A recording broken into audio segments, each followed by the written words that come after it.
welcome to episode 3 on this fine afternoon, or morning, or midnight, whenever you're watching. I'm sure it's great. Now to Alma with World News.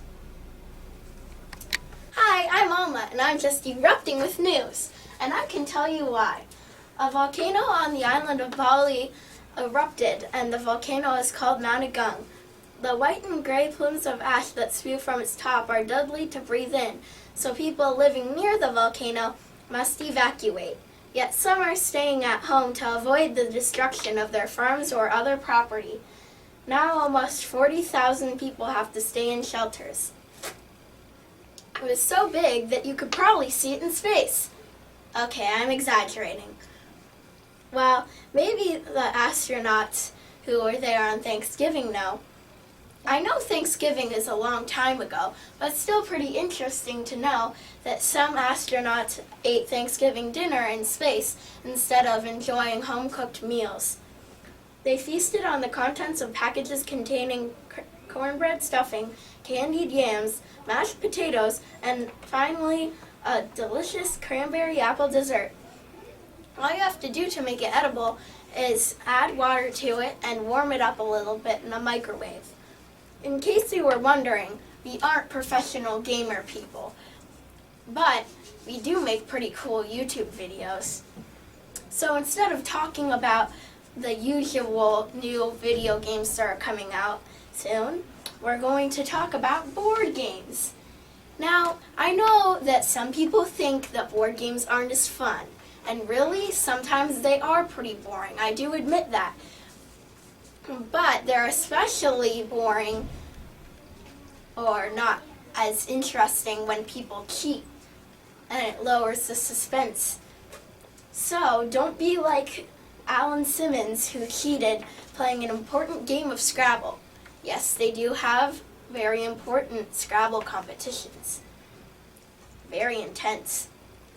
He denied cheating, but it appears that he still has the Association of British Scrabble Players against him. You might be wondering what he did to cheat. Well, he took the bag, he drew a tile, he went, nah, and he put it back into the bag and drew a new one that he did like.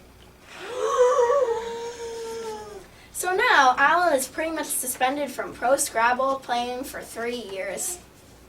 And I'm watching you, Alan Simmons, to make sure that you do not cheat again. Now back to Liam. I wonder if I could finally win in Scrabble with, I think Zubair is looking at me funny. Better go to him with his holiday madness. Thanks, Liam. We've got some major business, more major than Bud's announcement for the Thanksgiving break last episode. It's the winter break from December 23rd to January 1st. Before we get to the holiday stuff, we have a half day on December 22nd. And kindergarten, you have no school that day, while PM kindergarten takes your place in the morning. For everyone else going to school on that day, it's a holiday social where you eat free, fattening food and play lots of games with your class and friends. Now let's get to the holiday stuff. On December 25th, it's a big day for lots of people. It's Christmas. And the next day, on December 26th, it's Kwanzaa. And 5 days later, it's another big day for lots of people. On January 1st, it's New Year's Day. 3 big days all in the same week, but not in the same month. We have yet another holiday coming up on this fabulous, lucky December. On December 12th, Hanukkah began. That's the 3rd holiday coming up on this month. And now let's get to the real business. Community members, you listening? I've got important news for you. On December 4th and 18th, you have meetings at 7 p.m. Finally, we can conclude that December is very lucky. You know what, December? I'm kind of jealous. Can you possibly switch spots? You being a human while I'm being a month. I can have fame while you are normal. Feel the pain. Now back to Liam.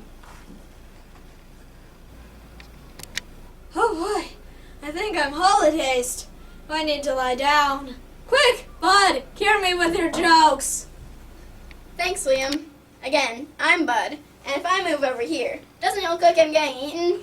Anyway, one day, when I was bored, I had a great idea, and that was to search up funny cats on Google, the search engine.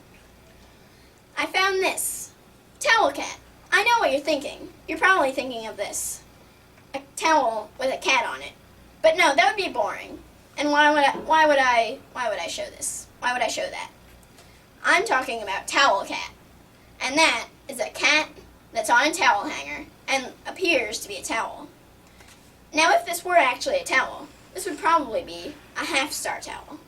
Because it wouldn't get a full star, because it would be very scratchy, and it might spit on you, and it might not dry you off.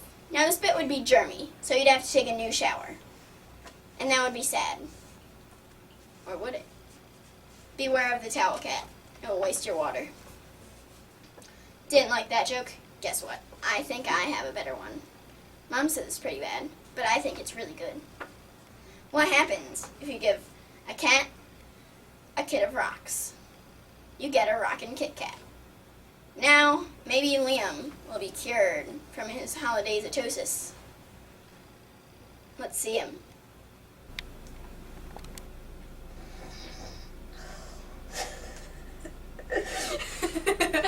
Thanks, bud. Those cats cured me of my holidayzatosis. Or, I think so.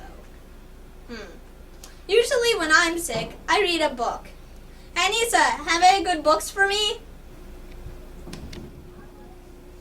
Thanks, Liam. Again, I'm Anissa with Booklet. All these books are really good. Guess what, kindergartners? I have a good recommendation for you. Biscuit by Alyssa Capuchilli is wonderful. The book Biscuit is about a cute dog, and the book is also filled with cuddly moments and big adventures. Did someone say good book? First graders will love If You Give a Mouse a Cookie by Laura Newmrath. This book is about a mouse who gets a cookie and then wants more and more things because of the cookie. For all second graders, a nice book to add to your pile is the Clementine series by Sarah Pennypacker. The Clementine series is about an impulsive girl named Clementine. Third graders, if you are desperately awaiting a new book to read, you should read the Ramona series by Beverly Cleary. The Ramona series is about a girl named Ramona Quimby, her family, and friends. Fourth graders will love the book series Secret Series by Pseudonymous Botch.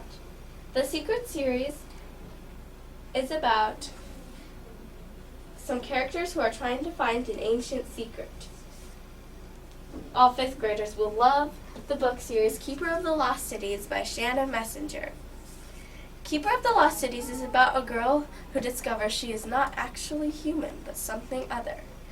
She gets to see places she never knew existed. Now back to Liam. Speaking of biscuit, I'm hungry. I think I'll have some MTC with an interview on the side. I mean Clementine's with... Oh wait, I'm still on? Go to Connor. Fast. Hello, I'm Connor and will be interviewing the one who started this newscast. That's right, Mrs. Fisher. Hi, Connor. Thanks for having me. Hi, everybody. Thank you for coming. So, first question. Why did you start a news channel? Well, I started a news channel because I wanted to have originally like a newspaper type of a thing for either just the 5th grade students or for the entire school. And I was thinking that my 5th graders would be responsible enough to handle that. And then we had talked with one of the other teachers here, and he suggested actually doing this digitally and putting it on YouTube. So you guys all agreed to it, so that's the way we went. And I think it's worked out pretty well, don't you? Yeah, I'm still glad we were able to do just anything relatively news. Yeah, it's interesting. Yeah. Why did you choose 5th grade for this very vital task? Well, for doing something like this, you have to have a lot of characteristics. First of all, this group are, you guys are all excellent writers. You need to know how to present, and you need to practice that. You also need to know how to accept critiques. And to critique other people. You need to know the camera, you need to know how to work all of the technology that we use. And so all of those things put together with the writing, that all equated to 5th grade, which is why I chose 5th grade. But this is a very special group of 5th graders, I feel. Mature is one of the last things I'd use to describe myself, but I'll take your word for it. How long have you taught for? I have taught for 11 years. I taught at another school in 5th grade, and then I came here to be a computer teacher, and then from that I've been doing my current job as an instructional specialist. So, 11 years is a long time. Yeah, I didn't know you had. I thought you just were a computer teacher switched to a wing. No, things have changed. I've seen some pictures of your dogs. What are they doing in those pictures? This is my dog Nala, and she is actually this first one. She's just out in the backyard enjoying her bone. And then we do have a picture of her in puppy kindergarten class, and that's her right here, and that's me. She's in a puppy kindergarten class, and I've had 2 dogs that in my adult life that have gone through puppy kindergarten, and it's just a way to socialize the dogs whenever they're really young. But she also learned basic commands, and my other dog, my first dog that I did this with, she actually graduated as valedictorian, meaning she was the best in her class. And but Nala does a really nice job, and she's gone through some other additional training, and this is her title that she has. She's a canine good citizen, which basically means that, if I were to make her into a service dog of some sort, this is the first step to that. So she's actually got that one title, and then I kind of stopped training her, but maybe I'll pick it back up again. I'm not sure yet. I wish that dogs got puppy 1st grade, 2nd grade, 3rd, and so forth. Oh. They get it too easy. They don't understand how we feel. That's a good point. What are some of your favorites? Oh, well, some of my favorites. A lot of people ask me about my favorite books or my favorite authors. And so some of my favorite authors are Christopher Paul Curtis and Sharon Creech. And Christopher Paul Curtis wrote Ruby Holler and The Watsons Go to Birmingham. Those are 2 of my favorite books. And Sharon Creech, some of her great books, I love all of her books, but she wrote Ruby Holler, which is one of my all-time favorites, and then she also wrote Walk 2 Moons, which is another great book. I have, let's see, my favorite sport is probably football. Go Steelers. Not to play, I just like to watch. But to play, I like to play tennis, believe it or not. Some of my favorite foods, well, I'm not sure if you would call this a food or not. I call it more of a dessert, but I could eat it as a meal, would be ice cream. Oh, that's my favorite. What are your favorites? I'm not really that picky generally. I like most things, but one thing I like chicken parmesan a lot. Oh, yeah. Mainly spaghetti and that. Mm-hmm. I don't know. But no ice cream for you? I do like ice cream. It's Oh, not good. my favorite food though. But we all do love ice cream. Absolutely. I mean, most of us at least. Anyway, thank you for coming. Oh, thank you, Connor. It was great. Bye. Bye, everybody. Anyways, for the next 2 episodes, I will not be here. I'll either be doing the slides back here or behind the camera. Anyways, now back to Liam. Bye, Mrs. Fisher. I hope that her 11th year isn't her last year. That would be sad. You know what else is sad? Me parting from this chair. Oh, yeah. I meant you guys when I said chair. Totally didn't mean this chair. See you guys in episode 4. And remember, don't get holidayzed.